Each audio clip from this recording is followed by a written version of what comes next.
Hello student, मैं साजिदा अंसारी आप सबका स्वागत करती हूँ ऑनलाइन स्टडी विद एसए में। आज की जो हमारी बुक का नाम है वो है MED2 सतत विकास मुद्दे एवं चुनौतियाँ, MA second year, IGNOU university. आज का जो हमारा टॉपिक है वो है सतत विकास के आयाम एवं अवधारणाएं कौन सी है, उसके मूल सिद्धांत क्या है। ठीक है, सतत विकास की अवधारणा के बारे में जानेंगे और उसके मूल सिद्धांत क्या है। आइए देखते हैं। सतत विकास को धारणीय या टिकाऊ विकास भी कहते हैं। ठीक है, सतत विकास को और अन्य नामों से भी जाना जाता है, जैसे धारणीय विकास या टिकाऊ विकास।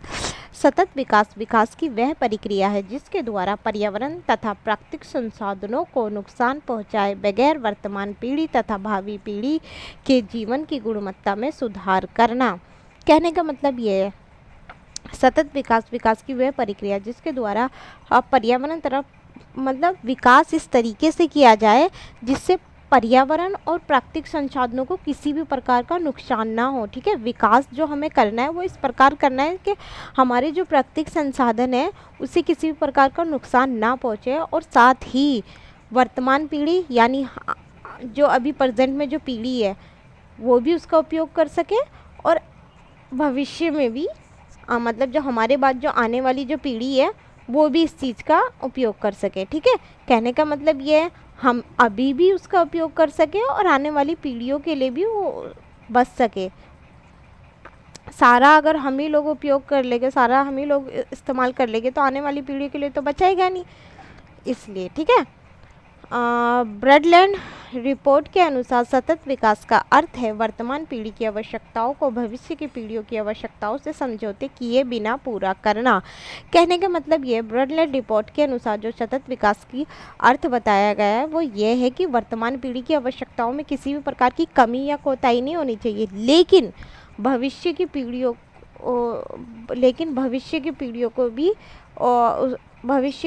को भी उसे उसका भविष्य की पीढ़ियों के लिए भी वर्तमान पीढ़ी की आवश्यकताओं को भविष्य की पीढ़ी से आवश्यकता समझौते किए बिना पूरा करना। ब्रडलैंड रिपोर्ट के अनुसार ब्रडलैंड रिपोर्ट के अनुसार सतत विकास का जो अर्थ बताया गया ना वो ये है कि वर्तमान पीढ़ी की आवश्यकताओं में किसी भी प्रकार की कोई कमी नहीं होनी चाहिए, परंतु आने वाली पीढ़ियों के लिए भी वो बचना चाहिए, आने वाली पीढ़ियों के लिए भी वो पूरा होना चाहिए। सतत विकास का अर्थ उस विकास से है जिसे निरंतर चालू रहना चाहिए, लगातार चालू रहना चाहिए। ठीक है, वो ऐसा विकास हो जो न लगातार चालू रहे। ये सभी लोगों की जीवन की गुणवत्ता में सुधार की रचना है। ठीक है, सभी लोगों के जीवन की गुणवत्ता में सुधार हो, जैसे प्रति व्यक्ति आय में वृद्धि, शिक्षा में सुधार, स्वास्थ्य व जीवन की सामान्य गुणवत्ता में सुधार, प्राकृतिक पर्यावरणीय साधनों की गुणवत्ता में सुधार। नेक्स्ट पॉइंट है, पहली बार सतत विकास शब्द का जो प्रयोग किया गया था ना, पहली बार वो किसने किया था? अंतर्राष्ट्रीय प्रकृति संरक्षण संघ ने अपनी रिपोर्ट में किया था। पहली बार सतत विकास शब्द का प्रयोग अंतर्राष्ट्रीय प्रकृति संरक्षण संघ ने अपनी रिपोर्ट में किया था, लेकिन इस शब्द की परिभाषा और कार्य पद्धति की व्याख्या 1987 में पर्यावरण एवं विकास पर संयुक्त राष्ट्र विश्व आयोग ने अपनी रिपोर्ट में की थी। ठीक है, सतत विकास शब्द का प्रयोग तो किया गया था, अंतर्राष्ट्रीय प्रकृति संरक्षण संघ ने किया था, परंतु उन्होंने सिर्फ शब्द का प्रयोग किया था, उसकी परिभाषा नहीं दी थी और कार्य पद्धति नहीं बताई थी। तो इस शब्द की परिभाषा और कार्य पद्धति जो कार्य की जो व्याख्या की गई वो 1987 में की गई थी और पर्यावरण एवं विकास पर संयुक्त राष्ट्र विश्व आयोग ने अपनी रिपोर्ट में की थी। पर्यावरण विकास पर संयुक्त राष्ट्र विश्व आयोग ने अपनी रिपोर्ट में की थी। इसकी परिभाषा, सतत विकास की परिभाषा और कार्यों की व्याख्या।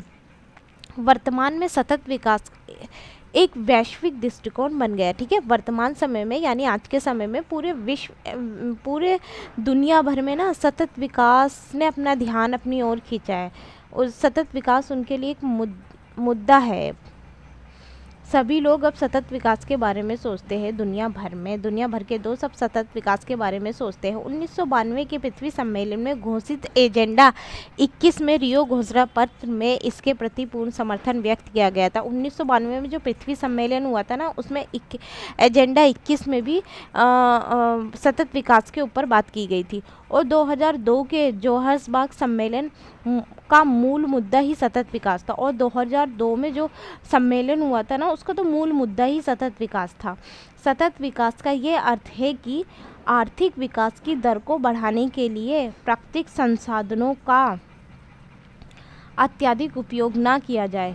ठीक है, क्या कह रहा है, सतत विकास का अर्थ ये है कि आर्थिक विकास की दर को बढ़ाने के लिए, कहने का मतलब ये है कि आर्थिक विकास चाहने के लिए, ठीक है, आर्थिक विकास तुम चाहो पर प्राकृतिक संसाधनों का दोहन मत करो, उसे बचाने की भी सोचो।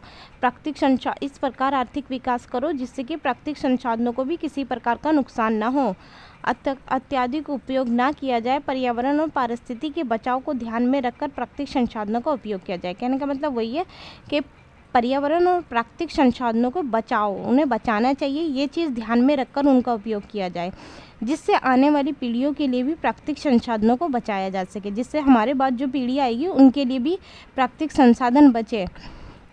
प्राचीन काल से ही मनुष्य ने अपनी विलासिता के लिए प्राकृतिक संसाधनों का अत्यधिक दुरुपयोग किया है। प्राचीन काल से मतलब बहुत पहले से ही मनुष्य ने क्या है, अपनी जो ना ख़त्म होने वाली जो उनकी लालच है ना ख़त्म होने वाली जो लालसा है, उसके लिए उन्होंने प्राकृतिक संसाधनों का बहुत अधिक दुरुपयोग किया, जिसके कारण क्या है, पृथ्वी का प्राकृतिक संसाधन बिगड़ गया है। प्राकृतिक संसाधनों का दोहन के जो कारण है वो क्या क्या है, पृथ्वी पर जनसंख्या का बढ़ता हुआ दबाव, मानव जाति अपनी समस्याओं को दूर करने के लिए अधिक से अधिक प्राकृतिक संसाधनों का शरण कर रही है। अपनी समस्या, मानव जाति क्या कर रही है, अपनी समस्याओं को दूर करने के लिए अधिक से अधिक प्राकृतिक संसाधनों का उपयोग कर रही है। उसका परिणाम क्या निकला है, उस परिणाम स्वरूप पर्यावरण का सीमित उपयोग नहीं किया जा रहा है, जिसके परिणाम स्वरूप क्या हो रहा है, जिसका परिणाम स्वरूप प्राकृतिक संसाधनों का सीमित उपयोग नहीं किया जा रहा है और गंभीर समस्या उत्पन्न हो रही है, जिसके कारण पर्यावरण पर बहुत ज़्यादा दबाव पड़ रहा है और उसके कारण क्या है, गंभीर समस्या उत्पन्न हो रही है और जो मानव जीवन के अस्तित्व के लिए गंभीर चुनौती है। आज वर्तमान समय में मानव जाति में पर्यावरण को स्वयं ही नष्ट कर दिया है। वर्तमान समय में मानव जाति ने खुद पर्यावरण को स्वयं ही नष्ट कर दिया, खुद नहीं तो नष्ट कर दिया है। अब जनसंख्या इतनी ज़्यादा बढ़ रही है, पेड़ों की कटाई हो रही है, शहरीकरण हो रहा है, नगरीकरण हो रहा है, अंधाधुंध पेड़ों की कटाई हो रही है रहने के लिए, ऊपर से बहुत सारी जातियाँ विलुप्त हो गई है। जलवायु परिवर्तन, बिना मौसम के बारिश पड़ जाना, कहीं पर सूखा पड़ना, जलवायु में इतने ज़्यादा परिवर्तन हो रहे हैं, ओजोन परत में छेद हो रही है, ये सारी चीज़ें क्या हो रहा है, पर्यावरण पर बहुत भारी नुकसान ही तो पड़ रहा है, जिसके कारण क्या है, आज वह संकट के चक्रव्यूह से घिरा हुआ है। आज मानव जो है संकट के चक्रव्यूह से घिरा हुआ है।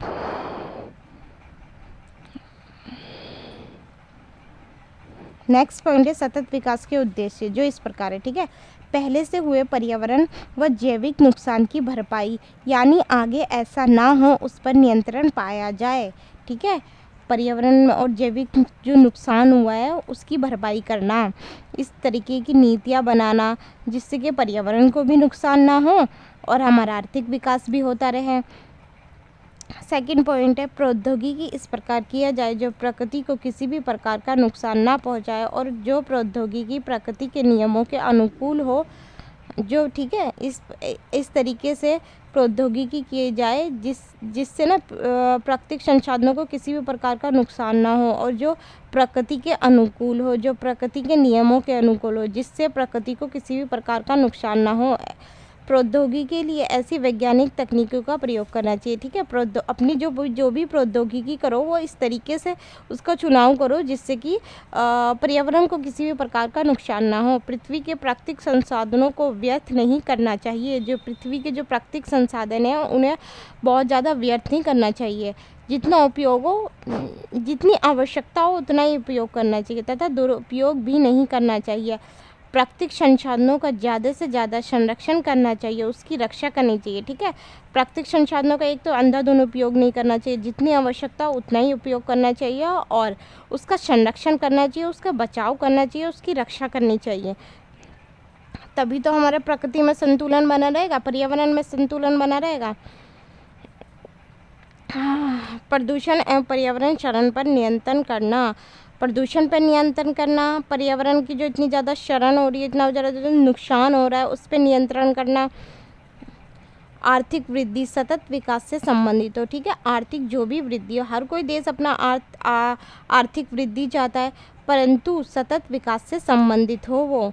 ऐसा ना हो कि मतलब सिर्फ आर्थिक वृद्धि करते जा रहे हैं, आर्थिक समृद्ध हो रहे लोग कोई भी देश, परंतु जो पर्यावरण है उसे भारी नुकसान पहुंच रहा है। तो इस चीज़ का ध्यान रखा जाए कि आर्थिक वृद्धि सतत विकास से संबंधित हो, और राज्य को यह सुनिश्चित करना होगा कि वैश्वीकरण के आर्थिक प्रभाव, विशेषकर व्यापार की नीतियाँ जो गरीब देशों के विरुद्ध है, सतत विकास के लिए परिवर्तित की जाए। ठीक है, राज्य को सबसे ज़्यादा ये सुनिश्चित करना चाहिए कि वैश्वीकरण के आर्थिक प्रभाव, विशेषकर व्यापार की जो नीतियाँ है वो गरीब देशों के विरुद्ध नहीं होनी चाहिए,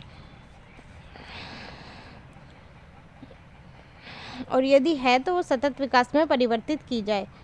सभी राज्यों के बीच पर्यावरणीय मुद्दों का आदान प्रदान हो। पर्यावरण से संबंधित जो भी मुद्दे हैं उनका आदान प्रदान होना चाहिए, और यह आदान प्रदान जागरूकता पर आधारित होना चाहिए कि हमारे देश में इस तरीके से ऐसा हुआ है, इस तरीके से पर्यावरण पे ऐसा प्रभाव पड़ रहा है, तो हमने ये चीज़ इस तरीके से हमने सुझाया है, इस तरीके से सुझाव करा है, उस चीज़ की सारी जानकारी देनी चाहिए, सहयोग होना चाहिए।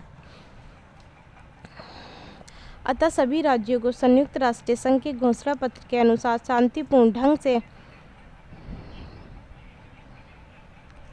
पर्यावरण विवाद को हल करना चाहिए। ठीक है, सभी राज्यों को क्या है, शांतिपूर्ण ढंग से बातचीत से हल करना चाहिए। लड़ाई झगड़े से कुछ नहीं रखा है, विश्व में वैसी शांति नहीं रहेगी लड़ाई झगड़े से। शांतिपूर्ण ढंग से पर्यावरण विवाद को हल करना चाहिए तथा प्रत्येक व्यक्ति व राज्य को सतत विकास की प्राप्ति के लिए सहयोग करना चाहिए, और सभी राज्य और व्यक्ति का ये सहयोग देंगे तभी हम सतत विकास की प्राप्ति कर सकते हैं।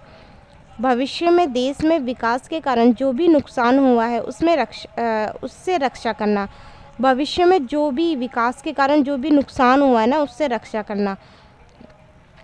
सामाजिक समानता और सामाजिक न्याय सुनिश्चित करना। ठीक है, समाज में समानता हो, सामाजिक न्याय हो, उसे सुनिश्चित करना ताकि समाज में समानता बनी रहे और सभी के साथ सामाजिक न्याय हो।